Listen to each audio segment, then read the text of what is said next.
Hi, welcome to Rare Birds Books. This one says great books by great women, which basically just sort of sums up the ethos of the store.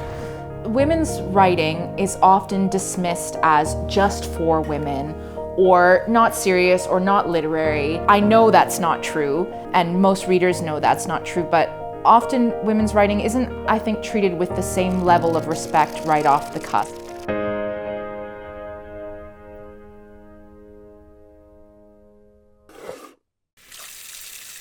I was born and grew up in Canada, and my dad is from Scotland, and so the UK was always sort of like a second home for me. When I graduated university, I decided to apply for a master's course in creative writing. It really impacted, I guess, how I read books in the sense that encouraged me to think about stories in just a deeper way, I suppose. After the course was finished, I got a job and stayed. The business started in 2017. At the time, I was working as a freelance copywriter. I was reading a lot of women's fiction, and I was really struck by the fact that lots of sort of friends and people in my life were coming to me for book recommendations, and I would recommend a title to them, and they would say, "Oh, I don't really read that kind of book." I was noticing that coming up again and again with women's fiction in a way that it just wasn't across the other genres. I just had this idea basically for an online book club. Getting readers to sort of think differently about books and try some things that maybe they otherwise wouldn't naturally gravitate towards. So I went looking for that service and I couldn't find it. So I just decided, well, I'd have a go at sort of making it myself. From this table, basically, we get our subscription books sort of ready to pack and send. With the book subscription, what we do is we have 2 titles a month that we sort of curate for our readers, and they choose them based on the blurb, but they don't know the title or the author in advance. And then you have the sort of surprise of unwrapping it at the end, and then they'll rip it open straight away and be really like, oh, I would have never picked that up, or oh, I've seen this title in the store or around in the world. I never would have thought to read it myself, but I picked it.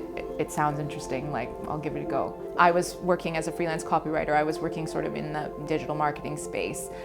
So I knew a lot of people that could help me build the website and kind of bring this vision to life in those really early stages. Essentially called them all in and asked everyone, to do some work for me, either for free or very, very cheaply, mates rates, to sort of build the website and get it off the ground. For me, one of the big moments where I realized the business was maybe going to evolve to be something more than just for my friends and family was early on. We were featured in Stylist magazine, and we had a huge spike in sales. And that was really kind of how Rare Birds, like the book club, started to sort of pick up momentum. We had these like little pockets of customers, and people would join the subscription, read the books, like the books, and start recommending them to each other. It went from feeling like a silly little idea that I had to something that actually strangers and people knew about, and that could be a real thing. Just before Mother's Day, Rare Birds was featured, the subscription again was featured on ITV's This Morning. This I love. Okay, so it's the Rare Birds Book Club. The last minute Mother's Day gifts that you can still get for Mother's Day. I can't even describe how much fun and how exciting it was. To see the product talked about on television, and then the sort of response to that was just swift and immediate. The page of orders was just loading down the page faster than we could roll through it. There was only sort of 2 staff at Rare Birds. It was myself and Amanda. Amanda and I sort of looked at each other at the same moment and thought, oh God, we better get to work. We better get these orders processed. And we were trying to get on top of more and more of these orders. It was just like we fell into kind of like silence, and all you could hear was like the rustling of paper and packages as we were like frantically sort of wrapping everything up. That was right before the sort of COVID lockdowns. So what ended up happening was we had this huge spike of eyes on us right before Mother's Day, right before lockdown, and then the lockdown happened, and that just kind of sent us into the stratosphere. We had just come off the back of having the most eyes on our business ever, and then everything shut down, and we had no idea what was going to happen next. We're not that far away from having to sort of send out the next lot of books, which we had no idea whether we would be able to send or not. So I took all the books home to my flat in Edinburgh. I live on the fourth floor of a tenement building, so that's like 120 stairs. I would wrap the books. Amanda was working from her flat, so she was doing all the sort of customer service, all the computer stuff. I was like the fulfillment station at my flat, so I would wrap the books, get them ready to send, and fill the sort of gray mail bags, the Royal Mail post bags, and carry them back down the 4 flights of stairs and fill the kind of entryway of the flat with like 100 bags of post that would just sit there until our Royal Mail driver could come with his van, and he would just come and lift them and sort of take them, and off they went. We were growing quite at a really nice sort of steady pace, and you were maybe picking up 100 subscribers a month, and then you went from that to picking up 1,000 subscribers a month.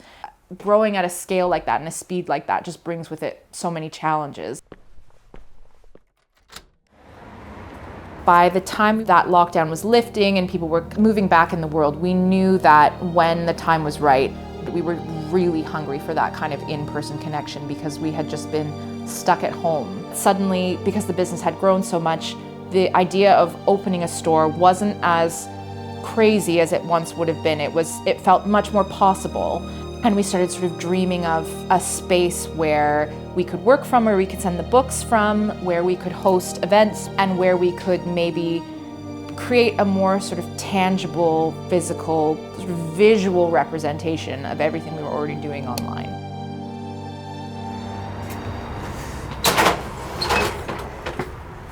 So here on the doorway is kind of like our mission statement for the store. It says, our store is dedicated to celebrating and promoting women's writing, and our mission is to help you read for fun. The store itself is divided kind of into 2 rooms. This is the fiction room, so as you walk in, the yellow shelves are all dedicated to fiction, and so are our 2 tables here. One of the interesting things about Rare Birds, because we started online and we sort of lived through this pandemic era, and then now the store has been open for 3 years, is that no 2 years of the business have ever been the same. This is Chelsea. Chelsea is one of our lovely booksellers here at Rare Birds. Say hello, Chelsea. Hello. Growing the team has actually been probably like one of the best and most satisfying parts of running the business itself. When the business could afford to hire Amanda, it was sort of a great moment where it's like you're bringing some new energy into the mix. And in the case of Amanda, she had sort of all the skills I was lacking. It really helped evolve what we were doing. And that has been true sort of at every step and every person we've added. Instead of, running a business on your own or just being responsible for this thing, you now have a team of people, and we're all in this together, and we're all sort of like riding this wave together. Which makes it much easier to sort of move through those challenges and those disappointments when they happen. You have there's people around you going, we'll get the next one, or, we'll figure it out, or we'll fix this. It doesn't have to be the end of the world. And when it succeeds, it's just a very exciting, celebratory feeling.